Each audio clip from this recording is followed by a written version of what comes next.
तका हलवा भाई लोग यार, ये जो वीडियो लेकर आया है ना ट्रेंडिंग स्टार, मुझे लगता है कि ये 5 घंटे के अंदर में यार 20 मिलियन से भी ज़्यादा व्यूज इस गाने पर आने वाला है। और अभी तक आप इस गाने को नहीं सुने हो तो क्या करते हो यार, नीचे डिस्क्रिप्शन बॉक्स में लिंक है, एक बार जाकर यार चेक जरूर करना। और पवन सिंह से काफ़ी ज़्यादा हटके ये वीडियो आया है और ये जो एक्टिंग किया है ना खेसारी लाल, वाह यार कसम से बता रहा हूँ काफ़ी ज़्यादा मुझे दिल में छुआ है ये वीडियो।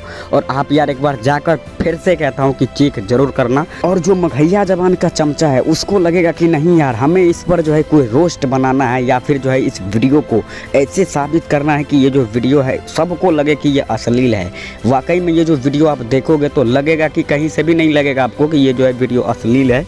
और आपको अगर यदि और आप एक बार यार जाकर जरूर देखना, ये जो वीडियो है कहीं से भी अश्लील नहीं माना जाता। और अगर आपको ये वीडियो पसंद आई है तो वीडियो को लाइक करने के साथ साथ चैनल को तुरंत सब्सक्राइब कर लेना, क्योंकि यहाँ पर आपको ऐसे ही इंटरेस्टिंग वीडियो मिलती रहती है।